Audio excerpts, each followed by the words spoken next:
Assalamu alaikum. Today we are going to start with the personal identification chapter.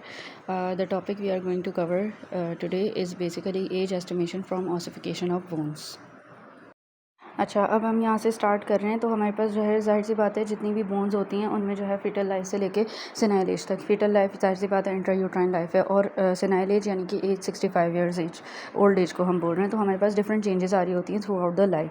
तो अब हम जो है एज डिटर्मिनेशन जो है ना बोन्स के थ्रू भी कर सकते हैं। तो बोन्स के थ्रू जब हम कर रहे होते हैं तो उसमें सबसे पहला मेथड जो है वो सब्जेक्टिव मेथड है। अब सब्जेक्टिव मेथड के अंदर क्या होता है कि हम जो है एस्टिमेशन जो कर रहे होते हैं बोन्स की, वो डिपेंड कर रहा होता है इन चीज़ों पर। क्या क्या? पहले एक प्राइमरी सेंटर की उसकी अपीयरेंस और उसकी डेवलपमेंट पे, सेकेंडरी सेंटर की अपीयरेंस और उसकी डेवलपमेंट पे, फिर हमारे पास जो है एपिफाइसिस की डायफाइसिस से यूनियन पे। ये तीन चीज़ों पे डिपेंड करता है। फिर हमारे पास जो है जाहिर सी बात है जब हम सब्जेक्टिव मेथड को अप्लाई करते हैं तो हमें इससे क्या क्या स्टडी हम कर रहे होते हैं। तो हम एक बेसिकली फिजिकल एग्जामिनेशन को स्टडी कर रहे होते हैं। दूसरा हम जो है जाहिर सी बात है जो भी हमारे पास सेंटर्स हैं उसको ड्यूरिंग पोस्टमार्टम स्टडी कर रहे होते हैं। इसी तरीके से जो हमारे पास जो एक्सरेज होते हैं उसकी ड्यूरिंग लाइफ स्टडी कर रहे होते हैं। मेथड, अब सब्जेक्टिव मेथड के अंदर क्या होता है कि हमारे पास जाहिर सी बात है जो लेंथ होती है लॉन्ग बोन्स की, वो जो है ना जो है जाहिर सी बात है वक्त के साथ साथ हाइट से इंक्रीज़ होती जाती है। अब हमारे पास जो है ना सबसे ज़्यादा अटेनमेंट जो है एडवांसिंग एज में जो है मेच्योरिटी जो आ जाती है वो 18 to 25 ईयर्स तक आ जाती है। इसी तरीके से जो हमारे पास जो लेंथ होती है लॉन्ग बोन्स की, वो हम जो है डिफरेंट कॉजेज़ के लिए आइडेंटिफिकेशन के लिए यूज़ कर सकते हैं। ठीक है, अब हमारे पास जो सबसे ज़्यादा इंपॉर्टेंट बोन्स हैं उसमें जाहिर सी बात है अपर लिम, लोअर लिम की बोन हो गई, हिप हो गई, स्कल हो गई, मैंडिबल हो गई, लॉन्ग बोन्स। अच्छा, इसके अलावा हमारे पास जो लॉन्ग बोन्स होते हैं उसके अंदर तकरीबन हमारे पास 3 सेंटर्स होते हैं हर चीज़ के हर बोन के अंदर, और तकरीबन 1 फॉर द बॉडी होता है।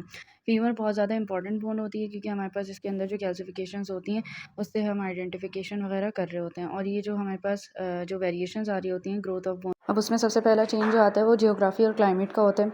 अब जियोग्राफी और क्लाइमेट से मुराद ये है कि जाहिर सी बात है जो ट्रॉपिकल कंडीशंस होती हैं उनमें जो है जो ऑसिफिकेशन होती है वो 2-3 साल पहले अचीव हो जाती है as compare to cold climates. अच्छा, फिर हमारे पास यहाँ पे सेक्स के ऊपर भी डिपेंड करता है, जिसमें हम एपिफाइसिस जो है कार्टिलेजिनस बोन्स में उनका यूनियन होता है, वो फीमेल में जल्दी हो जाता है, 2 साल पहले हो जाता है एज़ कम्पेयर टू मेल्स। फिर हमारे पास जो है सूचर बोन्स के हिसाब से बताया हुआ है कि वो भी जो है जल्दी सूचर क्लोजिंग हो जाती है मतलब फीमेल्स में स्लोली होती है एज़ कम्पेयर टू मेल। फिर हेरिडिटरी फैक्टर्स आ जाते हैं, डायडेटिक डिफरेंसेस आ जाते हैं, हार्मोनल सिक्रीशंस आ जाते हैं। एक्सरेज होते हैं वो कॉमनली यूज्ड होते हैं for the determination of age different body parts में। अब सबसे पहले जो है ब्रेस्ट होती है, उसमें चिल्ड्रंस की ब्रेस्ट आ गई, ठीक है, और बच्चों एडल्ट्स के अंदर ब्रेस्ट और एल्बोज हो गए। पेल्विस जो है ग्रोन अप एडल्ट्स के लिए डिटर्मिनेशन के लिए यूज़ होता है, इसका ओल्ड एज में यूज़ होता है। इसके अलावा additional X-rays of shoulder, sternum और एंकल भी यूज़ होते हैं। Now we are going to talk about age determination by height and weight. सबसे पहले हमारे पास जो लेंथ ऑफ द बेबी होती है usually at the time of birth वो 45 से 50 सेंटीमीटर होती है। एट 6 मंथ हमारे पास 60 सेंटीमीटर्स हो जाती है। फिर हमारे पास जो है 1 ईयर पे तकरीबन 68 सेंटीमीटर्स, और आफ्टर 4 ईयर 68 मल्टीप्लाई बाय 2 हो जाती है, यानी 68 सेंटीमीटर्स का डबल। फिर हमारे पास अगर एवरेज वेट देखा जाए तो हमारे पास usually at the time of birth जो है 2.5 से 3 kgs होता है। फिर 6 मंथ पे हमारे पास यही 6 kgs के अराउंड हो जाता है। फिर 1 साल के बाद 9 kgs हो जाता है, ठीक है। इसी तरीके से फिर हमारे पास दूसरे पैरामीटर्स पे जो आता है उसमें हमारे पास सबसे पहले चेंजेस आती हैं प्यूबर्टी पे। तो जो गर्ल्स में जो चेंजेस आती हैं उनमें सबसे पहले प्यूबिक हेयर डेवलप होते हैं एट द एज ऑफ 13 और 14 ईयर्स। फिर हमारे पास वो थोड़े डार्कर हो जाते हैं एट द एज ऑफ 15 और 16 ईयर्स।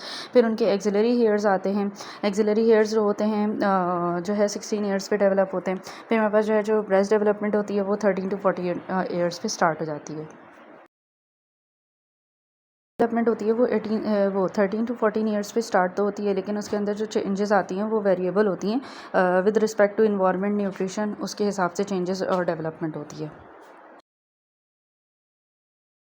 अच्छा, फिर हमारे पास जो है जो चेंजेस होती हैं वो प्यूबर्टी पे बॉयज़ पे क्या आती है। तो सबसे पहले हमारे पास जो प्यूबिक हेयर्स होते हैं वो at the age of 14 years निकल जाते हैं, और वो थोड़े थिक और डार्क हो जाते हैं usually at the age of 16 to 17 years. और फिर हमारे पास जो अपर लिप और जो चिन हेयर्स होते हैं वो यूजुअली 16 to 17 ईयर्स डेवलप होते हैं। फिर हमारे पास जो है ओल्ड एज पे जो है स्किन पे रिंकलिंग आ जाती है फेस पर, वो 45 से 50 ईयर्स पे आती है।